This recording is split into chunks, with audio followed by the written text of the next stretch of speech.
उत्तराखंड के रजत जयंती वर्ष पर प्रधानमंत्री नरेंद्र मोदी के आयुष संबंधी सुझाव पर अब सरकार ने काम करना शुरू कर दिया है।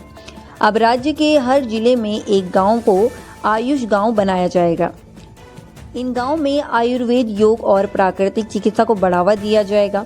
होम स्टे और रिसोर्ट में भी आयुष आधारित इलाज की सुविधा दी जाएगी ताकि पर्यटक भी इससे जुड़ सके। मौके पर आयुष निदेशक डॉक्टर विजय जोगदंडे ने बताया कि इस योजना से गांव में स्वास्थ्य और पर्यटन दोनों को बढ़ावा मिलेगा। देखिए, राज्यों में हम लोग जो है आयुष नीति के अंतर्गत आयुष ग्राम तैयार करने का हमने लक्ष्य निर्धारित किया हुआ है। तो शुरुआती दौर में प्रत्येक जनपद में एक आयुष ग्राम को तैयार करने का लक्ष्य निर्धारित किया गया। उसके ऊपर कार्य योजना भी तैयार की जा रही है और भारत सरकार की राष्ट्रीय आयुष मिशन के अंतर्गत कुछ ग्राम पंचायतों में इस प्रकार की गतिविधियों को पिछले वित्तीय वर्ष से प्रारंभ भी किया जा चुका है। आगामी वर्ष में भी उन्हीं ग्रामों को बेहतर ढंग से और विकसित करने के लिए और उसमें कार्य योजना बनाई जाएगी। उसमें प्रमुखता से आयुष आधारित चिकित्सा पद्धति का उस ग्राम में बढ़ावा दिया जाने का उसमें प्रयास किया जाएगा। साथ में वहाँ के जो रिजॉर्ट्स होंगे, वहाँ पर जो होम स्टेज होंगे, उसमें भी आयुष आधारित पंचकर्म और जो अन्य जो चिकित्सा पद्धतियां हैं उसको भी प्रसारित किया जाएगा, उसको भी वृद्धि करने का प्रयास किया जाएगा। और वहाँ पर जो भी आम जनमानस और जो टूरिस्ट वहाँ विजिट करते हैं उनको आयुष से जोड़ने के लिए व्यवस्था को और सुदृढ़ बनाने का प्रयास किया जाएगा। डोईवाला ब्लॉक की दूरस्थ ग्राम सभा गडूल के इठाना गांव में बहुउद्देशीय शिविर का आयोजन किया गया। शिविर में देहरादून के जिलाधिकारी सवीन बंसल ने शिरकत की और लोगों की समस्याओं को सुना। साथ ही कई समस्याओं का मौके पर निस्तारण किया गया और अधिकारियों को तुरंत कार्यवाही के निर्देश दिए गए। बता दें, पहाड़ी क्षेत्र इटराना में पहली बार डीएम के पहुंचने पर ग्रामीणों ने उनका जोरदार स्वागत किया और भविष्य में भी ऐसे शिविर आयोजित करने की मांग की। इस शिविर में 35 से अधिक विभागों ने स्टॉल लगाकर सरकारी योजनाओं की लोगों को जानकारी दी। कृषि उपकरण और समाज कल्याण विभाग द्वारा दिव्यांगजनों को उपकरण वितरित किए गए। मौके पर जिलाधिकारी ने कहा कि बहुउद्देशीय शिविर के जरिए शासन की योजना अंतिम पंक्ति तक बैठे लाभार्थी तक पहुंचाना जिला प्रशासन की सर्वोच्च प्राथमिकता है।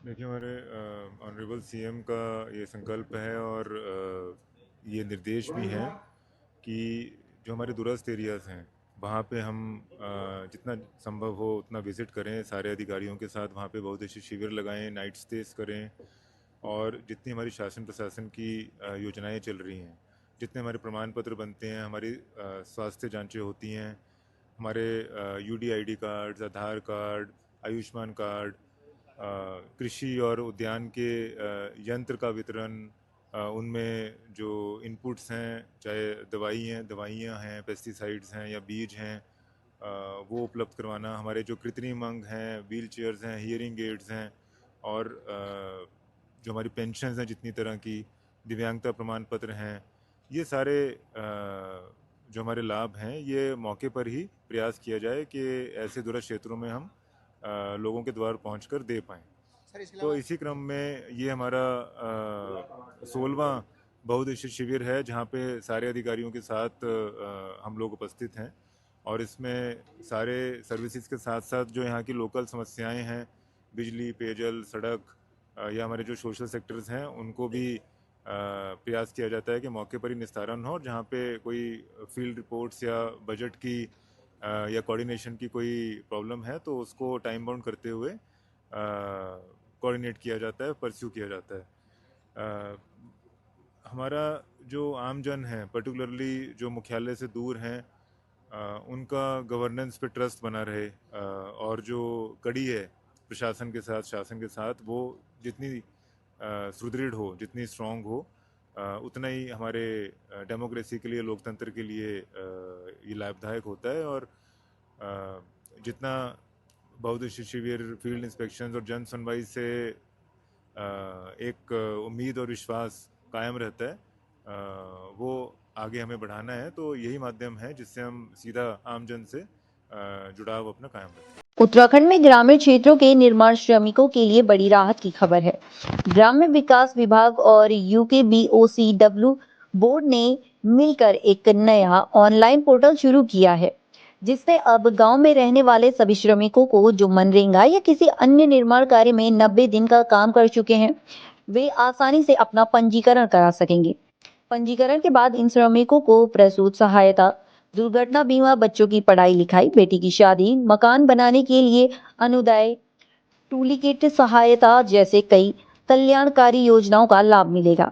बता दें, राज्य में करीब 9.5 लाख मनरेगा श्रमिक हैं, जिन्हें पहले पंजीकरण की जटिल प्रक्रिया के कारण ये सुविधा नहीं मिल पाती थी। अब ब्लॉक स्तर पर ग्राम विकास अधिकारी और ऑपरेटर की मदद से कैंप लगाकर तेजी से पंजीकरण किया जाएगा, ताकि कोई भी पात्र श्रमिक छूटे ना जाए। यह सुविधा मनरेगा के साथ साथ अन्य विभागों के निर्माण कार्य करने वाले श्रमिकों के लिए भी उपलब्ध है।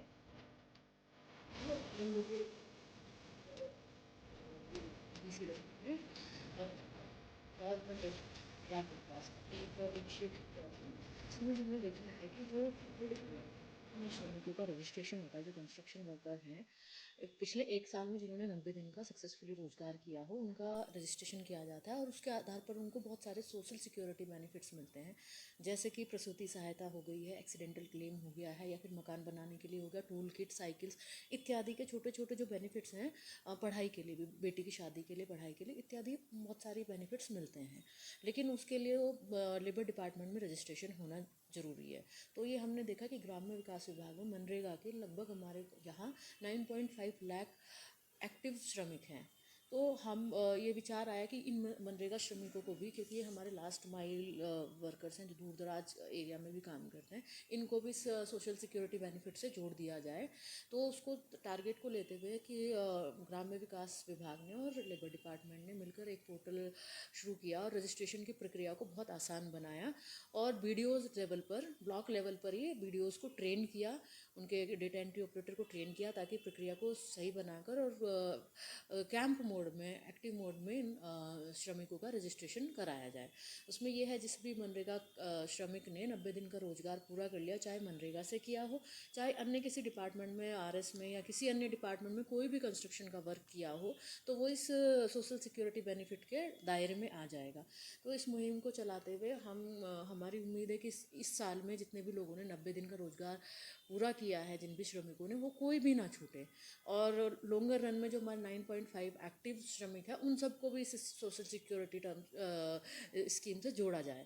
तो ये क्योंकि ये सीधे के सीधे जनता के बहुत फ़ायदे में जुड़ा हुआ है और सीधे के सीधे लोगों को बेनिफिट कर रहा है।